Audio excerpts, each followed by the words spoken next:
Everyone laughed when the CEO pointed at the dusty old Mustang in the parking lot, but no one was ready for what would happen when that junk car roared to life and changed everything forever. Darius Coleman had learned to keep his head down. As a janitor in one of the tallest glass towers in the city, he moved quietly through marble hallways at night, mopping floors that reflected lives far bigger than his own. He was a black single father, raising his 10-year-old son Malik alone since Malik's mother passed away.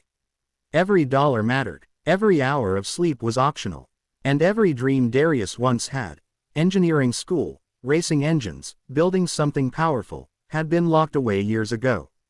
Except for one thing, the Mustang. A 1969 Ford Mustang he'd rescued from a scrapyard, rebuilt piece by piece in silence after Malik fell asleep. To everyone else, it looked like rust and regret. To Darius, it was memory, hope, and unfinished business. One morning, as he parked it crookedly near the back of the company lot, a sleek black supercar slid in beside him. The door opened, and out stepped Victor Harlan, the billionaire CEO himself. Victor glanced at the Mustang, smirked, and laughed loud enough for others to hear.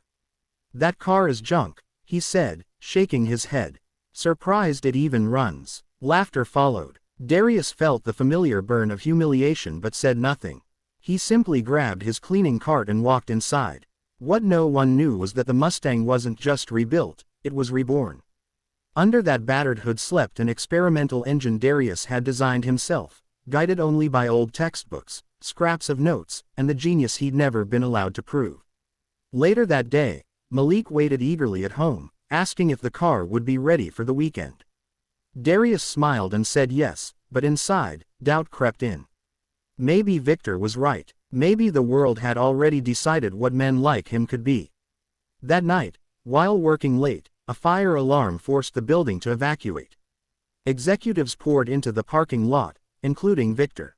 Someone joked about needing a fast car to escape the chaos. Victor glanced again at the Mustang and scoffed.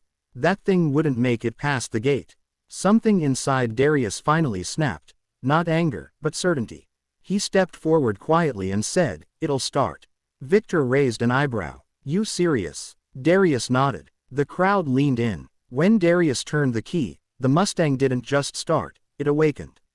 The engine ignited with a deep, controlled thunder, smooth and powerful, unlike anything anyone expected.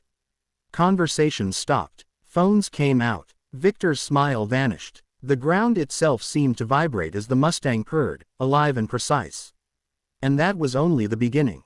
Silence fell over the parking lot as the Mustang idled like a restrained beast, and Victor realized he might have just laughed at the wrong man. Victor stepped closer, disbelief hardening into curiosity. "What engine is that?" he asked sharply. Darius hesitated, then answered honestly. "One I designed." Laughter tried to return, but it died quickly when Darius popped the hood.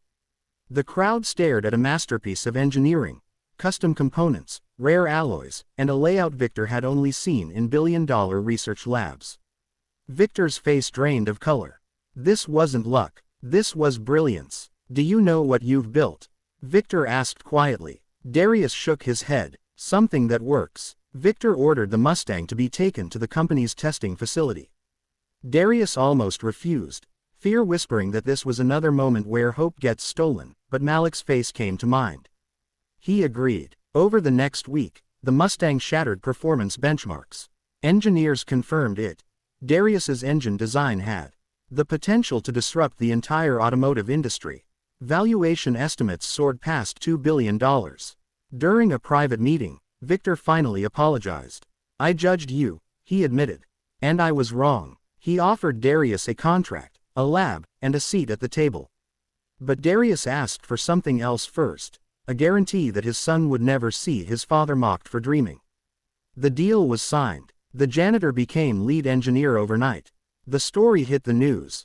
Malik watched his dad on TV, eyes wide with pride. But the real victory came later, when Darius drove the Mustang home, parked it outside their small apartment, and handed Malik the keys. "Never let anyone tell you what you're worth," Darius said. The Mustang wasn't junk, and neither was the man who built it. Sometimes the world laughs at what it doesn't understand, until it roars.